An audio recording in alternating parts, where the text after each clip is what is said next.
사형장에까지 본인이 자기가 질 십자가를 지고 가는 거죠. 오늘 본문에 보면 이제 예수님께서 잡히신 상태에서 이제 사형장으로 끌려가시는 장면인데, 사형장으로 가시면서 아마 예수님이 본인의 십자가, 본인이 지셔야 할 십자가, 나무 십자가를 지시고 가시던 중에 많이 지치신 것 같아요. 그러니까 여기 보면, 거기 한번 보세요. 26절에 보면 저희가 예수를 끌고 갈 때에 시몬이라는 구레네 사람이 시골로서 오는 것을 잡아 그에게 십자가를 지어 예수를 좇게 하더라 그랬습니다. 지금 예수님의 십자가, 예수님이 지실 십자가를 이렇게 메고 가시던 중에 예수님이 지쳐 있는 것을 보고, 그래도 이제 배려하는 차원이 있는지 하여튼 길 가던 구레네 사람 시몬을 잡아서 예수님이 지셔야 할 십자가를 대신 지고 예수님의 사형장까지 가게 하신 거죠. 구레네 시몬 그러면 유명하죠. 예수님의 십자가를 대신 진 사람. 우리는 이 구레네 시몬이 갑자기 지나가다가 군병들에게 잡혀가지고 예수님의 십자가를 진 거잖아요. 자기 의도하고는 아무런 상관이 없잖아요. 그래서 이거를 우리가 뭐라 그러냐면 억지로 진 십자가라 그럽니다. 억지로 진 십자가. 그러나 불신자적인 입장에서 성경 밖의 관점에서 볼 때 구레네 시몬은 어쩌다가 지나가다가 잡혀가지고 사형수가 져야 할 십자가를 지고 대신 지고 가는 그런 아주 애매한 일을 만난 거거든요. 그런데 우리가 신앙적 관점에서, 하나님의 관점에서 보면 이것은요, 갑자기 다가온 하나님의 은혜다. 갑자기 자신의 의도와 상관없이 갑자기 주어진 다가온 은혜입니다. 물론 십자가죠. 예. 여러분, 우리에게도 이런 십자가가 주어질 때가 있습니다. 우리가 상상하지도 못했던, 우리가 예상하지도 못했던, 전혀 생각하지도 못했던 그런 십자가가 우리에게 주어질 수 있어요. 우리는 그거를 사명이라고 얘기를 합니다. 사명은 어느 날 갑자기 하나님께서 우리에게, 구레네 시몬에게 나무 십자가를 대신 지게 했던 것처럼 우리에게도 그런 하나님의 사명의 십자가가 주어질 때가 있습니다. 물론 무겁죠. 십자가는 무거운 겁니다. 괴로운 겁니다.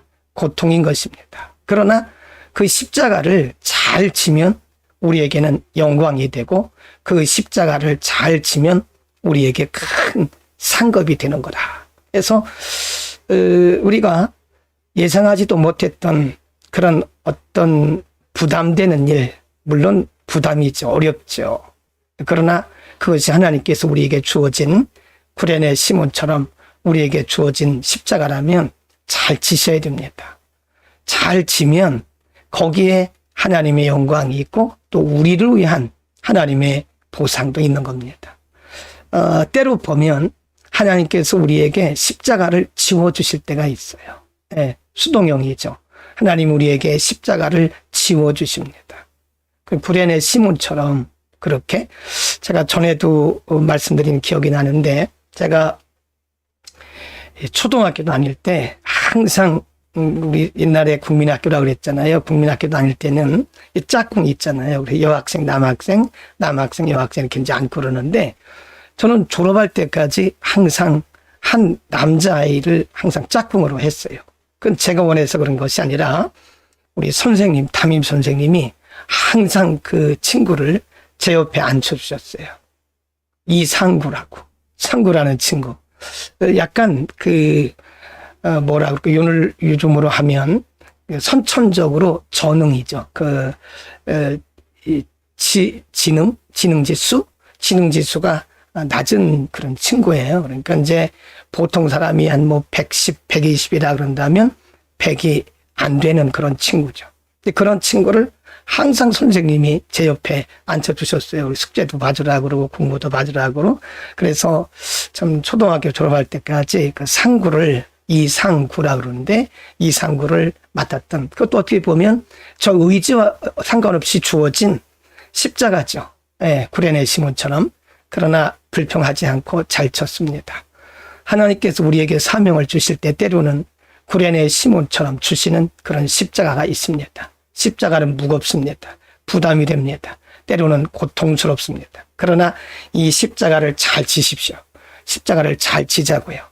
하나님이 주신, 우리에게 메워주신 그 십자가는 우리에게 큰 보상, 은혜, 축복의 통로가 되는 겁니다. 그러니까 많은 경우에 우리가 하나님의 은혜와 축복의 기회를 놓치는 경우가 있어요. 왜냐하면 때로는 하나님께서 우리에게 은혜 주시고 복 주실 때에 이런 십자가라고 하는 채널을, 통로를 통해서 주시거든요. 오늘 구레네 십자가, 예수님을 대신해서 예수님의 십자가를 대신 지고 간 이 구레네 시몬을 우리가 생각하면서 우리에게도 때로는 우리의 의지와 상관없이 어느 날 갑자기 하나님께서 지워주시는, 내가 지는 게 아니라 능동적인 것이 아니라 수동적으로 우리에게 하나님께서 지워주시는 그런 십자가가 있음을 알고 하나님께서 어떤 십자가를 지워주시든 간에 우리가 기쁨으로 그 십자가를 잘 질 수 있기를 바랍니다. 그 다음에 두 번째 부분 보시죠. 자, 이제 구레네 시몬이 예수님의 십자가를 지고 갑니다. 27절, 또 백성과 및 그를 위하여 가슴을 치며 슬피 우는 여자의 큰 무리가 따라오는지라. 28, 예수께서 돌이켜 그들을 향하여 가라사대 예루살렘의 딸들아, 나를 위하여 울지 말고 너희와 너희 자녀를 위하여 울라 그랬습니다. 27절에 다시 한번 보면요, 백성과 및 그를 위하여 가슴을 치며 슬피 우는 여자의 큰 무리가 있다고 그랬어요. 23장에 가보면요, 예수님을 끝까지 따라오는 그 여인들에 대한 말씀이 나오고요. 근데 이 여인들이 예수님의 무덤까지 나중에 가죠. 이 사람들은 갈릴리로부터 예수님을 따라온 여인들도 많고요. 예수님이 사역하시는 동안에 예수님이 가시는 곳마다 자원해서, 오늘날로 말하면 사비를 들어가면서 예수님을 따랐던 그런 여인들이죠. 그러니까 여인들은 자신이 따랐던 예수님께서 이제 사형을 당하시는 것을 눈으로 보고 있잖아요. 지금 사형틀을 찌고 가고 있으니까 곧 사형을 당할 것을 알고 이 여인들은 가슴을 치며 울었던 거예요. 슬픈, 그리고 동정의 그런 눈물이었겠죠. 슬퍼서 또 괴로워서. 인간적으로 보면 좀 고마운 일이죠. 예수님의 제자들도 지금 다 어디로 갔는지 사라진 상태인데, 예수님 부인하고 다 사라진 상태인데, 지금 예수님을 끝까지, 예수님의 사형장까지 따라가려고 하는 이 여인들, 얼마나 고마운 여인들입니까? 사실 그게 쉬운 것은 아니거든요. 근데 예수님께서 그 고마운 여인들에게 의외의 말씀을 하셨어요. 다시 한번 28절 보라. 28절, 예수께서 돌이켜 그들을 향하여 가라사대 예루살렘의 딸들아, 나를 위하여 울지 말고 너희와 너희 자녀를 위하여 울라. 그 이유가 뭐냐? 29, 30, 31까지 기록이 되어 있어요. 인간적으로 보면 참 예수님의 고난에 동참하는 이 여인들이 얼마나 고맙습니까? 근데 예수님은 자신의 십자가가 어떤 의미가 있는 걸 아시잖아요. 예수님께서 십자가를 지심으로써 인류 구원의 역사를 완성하시는 거잖아요. 인간적으로 보면 그것이 십자가의 고통이요, 슬픔이요, 또 굉장히 험한 길이지만 예수님은 그 십자가를 통해서 인류 구원의 역사를 완성하시는 거예요. 근데 여인들은 인간적 차원에서 그러니까 슬프고 슬픔의 눈물을 흘리는 거죠. 예수님을 다시 볼 수 없기 때문에. 그래서 우리는 여기서 뭘 배울 수가 있냐면 관점의 차이를 볼 수 있다. 그를 인간적인 인정에 매어서 바라볼 것이냐, 아니면 하나님의 관점에서 바라볼 것이냐. 그러니까 우리가 예수님의 십자가를 바라볼 때 물론 슬픔이죠. 그러나 이제 더 이상 예수님의 십자가는 슬픔이 아니에요. 승리입니다. 승리. 예수님의 십자가는 승리의 표상이고 승리의 표적이고 승리의 보장을 우리에게 보여주시고 가시한 거란 말이죠. 그러니까 그 십자가를 우리가 생각하면서 그 슬픈 마음을 갖는 것은 인간적인 생각이죠. 십자가를 바라볼 때마다 우리는 승리하신 십자가, 바로 인류 구원의 역사를 완성하신 십자가. 그래서 우리가 십자가뿐만 아니라요, 우리 일반적인 신앙생활에서도 우리가 관점을 잘 보셔야 돼요. 인간적인 관점으로 바라보면 참 안타깝죠.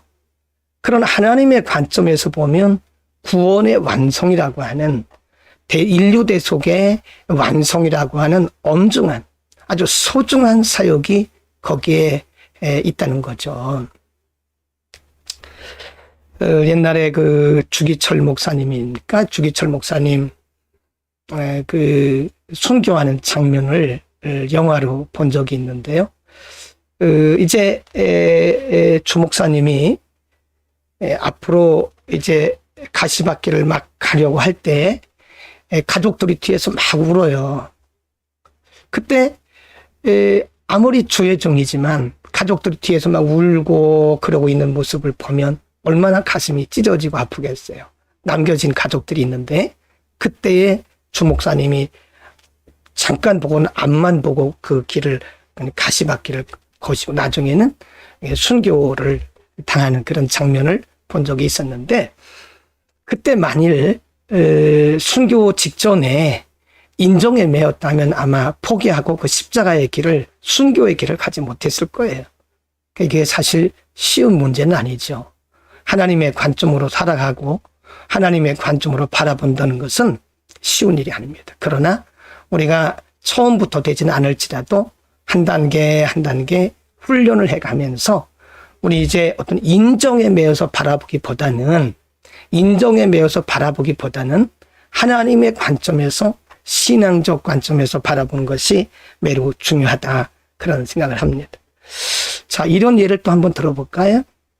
어떤 사람이 매우 물론 이제 경우가 다르긴 하지만 어떤 사람이 매우 지금 지쳐 있어요. 지쳐 있는 사람인데 늘 새벽 예배를 가는 사람인데 지쳐서 오늘 하루 쉴까요? 이틀 쉴까요? 3일 쉴까요? 이제 자기 스스로 그렇게 이제 갈등을 하고 자신과 타협을 하겠죠. 그 옆에서 그를 바라보는 사람이 저 사람 많이 지쳐 있구나, 쉬는 게 좋겠구나, 쉬세요, 이렇게 하는 것과 그래도 좀 힘내서 우리 기도합시다, 기도하면 하나님이 힘을 주실 겁니다, 그렇게 하는 것과는 어떤 차이가 있느냐 이거죠. 인간적으로 바라보면 쉬도록 배려하는 게 맞죠. 그러나 하나님의 관점에서 보면 그럼에도 불구하고 우리가 그 상황을 이기고 기도하도록 해서 하나님의 능력이 임하도록 하는 게 훨씬 낫다. 인간적 쉼과 하나님의 주신 쉼에 어떤 차이가 있겠나.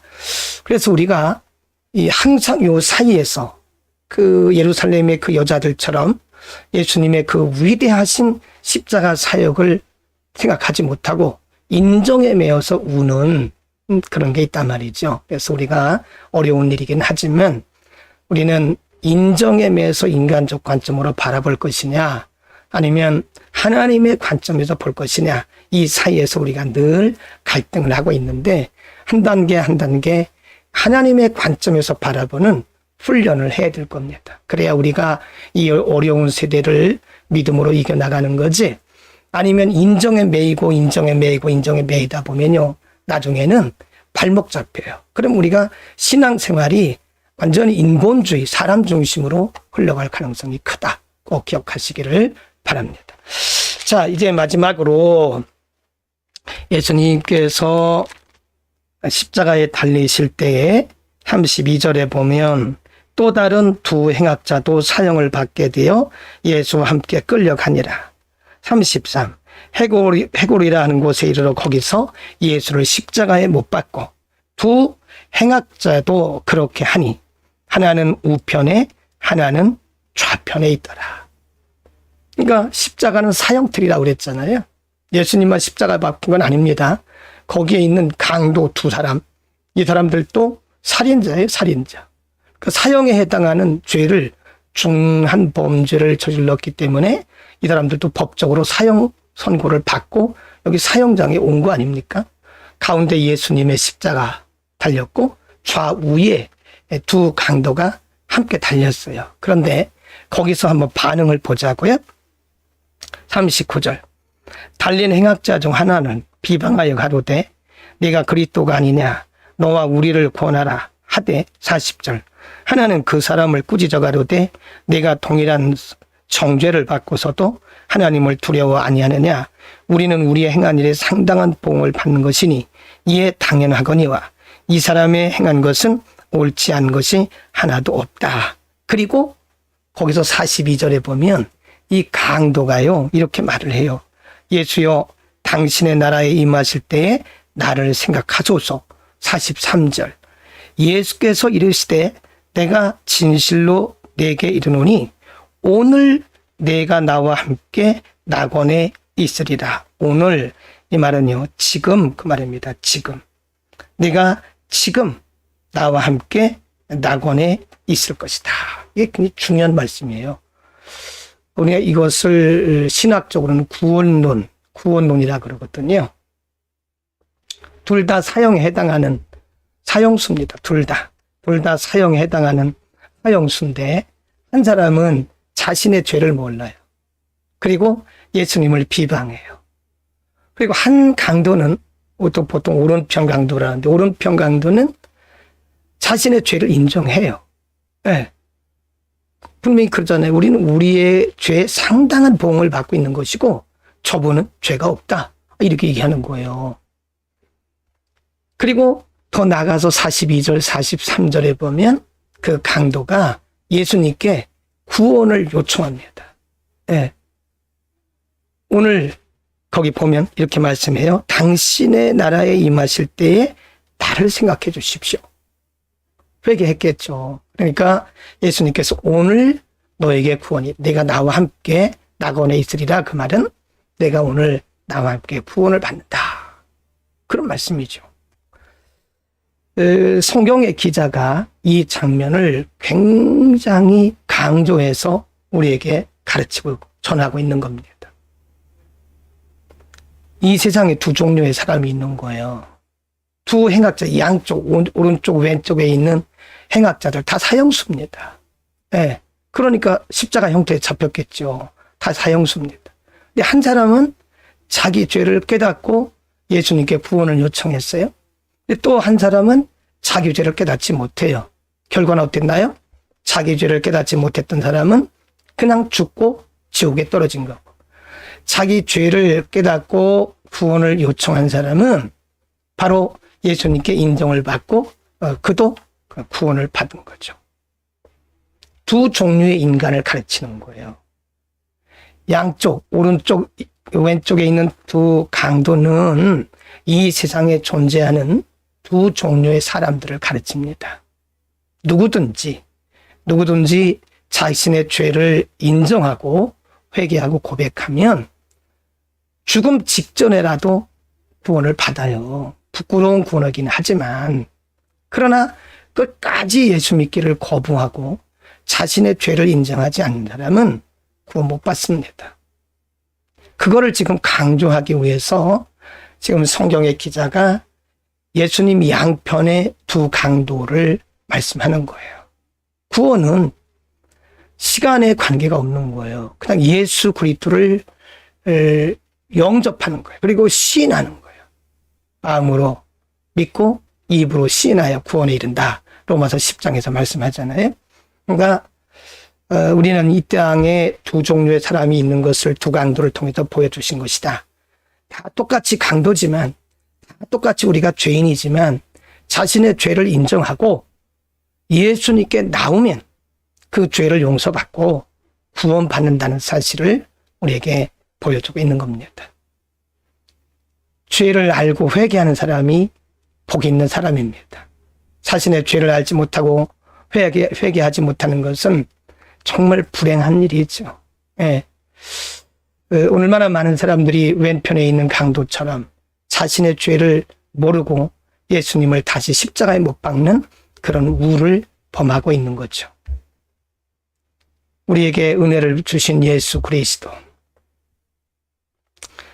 우리가 십자가에 못 박혀야 할 강도 같은 사람들 아닙니까? 근데 우리에게 은혜를 주셔서 우리 죄를 용서하시고 생명을 주신 그리스도.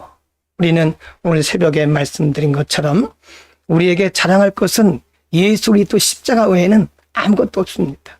복음을 깨닫고 나면 그리스도 외에는 자랑할 게 아무것도 없어요. 인간의 명예도 아니고 재물도 아니고 인간의 지식이나 어떤 것도 아닙니다. 우리가 복음을 깨닫고 나면 오직 자랑할 것은 예수 그리스도의 십자가다. 아멘. 오늘 여기까지 하고요. 자, 이제 내일 새벽에 또 뵙겠습니다. 이제 요즘에 새벽에 많이 들어오시더라고요. 내일 많이 들어오시길 또 바라고요. 저녁에 또 목요 치우기도 저는 집에 지금 자가격리 중이기 때문에 집에서 하겠습니다. 많이 좋아졌습니다. 여러분 보시듯이 몸살 이런 거 전혀 없고요. 이제 몸의 컨디션은 거의 다 회복이 됐고 목만 이렇게 지금 잠겨 있는 상태인데 괜찮습니다. 오늘 찬송도 했잖아요. 여러분 기도 많이 해주시고 많은 분들이 정말 많이 관심 가져주셔서 여러분의 사랑을 먹고 하나님의 은혜로 빨리 회복이 되는 것 같습니다. 저희 아내도 이제 거의 목소리 이제 많이 회복됐고요. 둘 다 잘 지내고 있습니다. 감사하고 기도하고 축도하고 마치겠습니다. 거룩하신 아버지, 오늘 예수님께서 사형장인 골고다 언덕에 올라가시는 과정에 있었던 일, 구레네 사람 시몬을 통해서 때로는 우리에게 억지로 주어진 것 같은 십자가가 있지만 비록 우리에게 부담되고 무겁지만 그 십자가 잘 지면 하나님 영광이고 우리에게도 영광과 큰 복이 임할 줄로 믿습니다. 예수님의 죽음의 의미를 알지 못하고 길에서 울던 여인들에게 예루살렘의 딸들아 나를 위하여 울지 말고 너희와 너희의 자녀를 울라고 말씀하신 주님, 우리가 예수님의 십자가 의미를 바로 알고 오히려 우리 자신과 우리 자녀들과 가족들의 구원을 위해서 기도하게 하옵소서. 마지막에 죽음 직전에 사형 직전에 예수님을 만나고